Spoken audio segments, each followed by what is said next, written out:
Have you looked at your child's 11 plus mock test result and thought, crumbs, this can't be right? Many parents are surprised when their child receives a score that's much lower than expected. After all, they're doing well at school, they work hard, and they seem to have understood what they've been doing. So why isn't their result reflecting their true ability? The reality is that a low result doesn't always mean that a child lacks potential.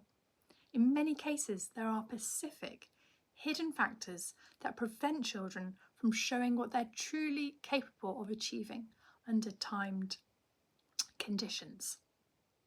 In this video, I'm going to explore 6 common reasons why bright children can get disappointing 11 plus mock test results, and more importantly, what you can do to help your child succeed. Number 1, a lack of familiarity with the test format for your target schools.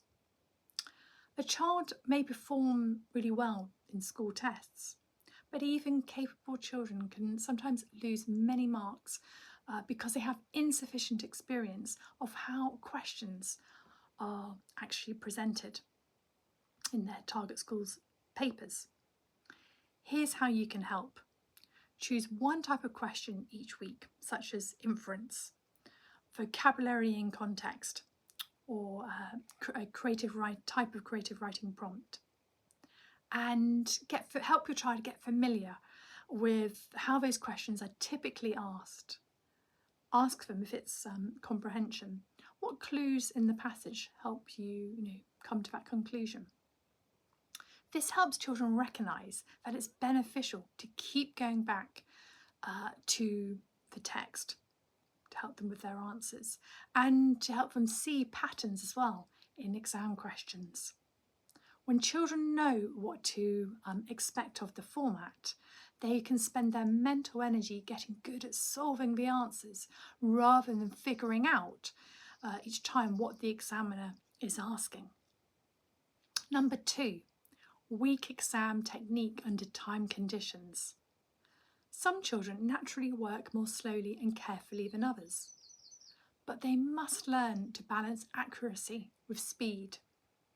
Without practice, children may spend too long on difficult questions and run out of time for those easier marks that can be scooped up later on in the paper. Here's how you can help. It's best to build time practice over months. First start with either the comprehension section or the writing section, if both are present in your child's exam paper, and build up to doing both in one sitting. This helps children make timing feel more natural rather than forced. However, if timing is of the essence for your child's particular situation, then try setting realistic time limits for each section. Use the move on and return rule for tricky questions. Review time use after each practice, so don't just focus on correcting answers. The goal is smart time management, helping your child to take ownership of the time and build confidence under time conditions. Number 3, exam anxiety. Mocks often feel more real than practice at home, so children can panic when the clock starts, and they can worry about making mistakes, which can temporarily reduce performance. This can affect very confident children too. Here's how you can help. Treat the mock as a low-pressure learning practice. Teach your child some simple calming techniques such as deep breathing and positive self-talk. And finally, space out mocks gradually so your child doesn't get overloaded. One mock every few weeks can help build real confidence. 4, overthinking. Children can sometimes look for complicated solutions when a question requires a simple approach. Here's how you can help.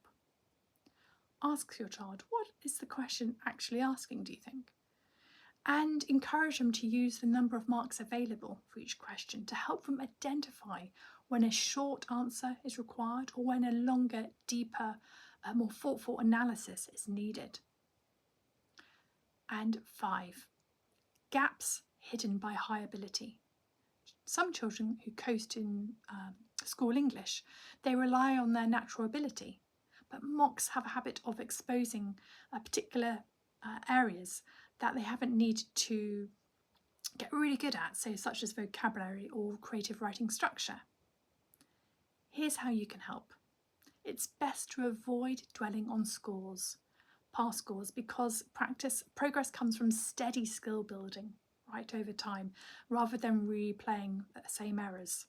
So just practice on the topics that need further practice. And 6, the first mock effect. Many children score lowly on their first mock simply because the environment is new to them. They don't yet fully understand pacing and they haven't yet fully developed exam routines. So here's how you can help.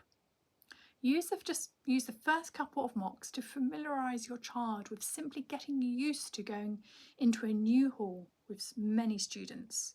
Encourage your child to normalise pacing for themselves by keeping an eye on the clock. You may want to help them imagine what it would be like to turn the first page after they've read the instructions and complete the paper to the best of their ability. The goal is to turn the experience into a repeatable exam day routine that works for them, so their confidence grows and surprises are minimised as much as possible. Creative Hair's 11 Plus English Mastery Programme builds children's confidence through regular timed mini assessments, helping children to develop calm and confident exam performance by learning to pace their work effectively ahead of their exams.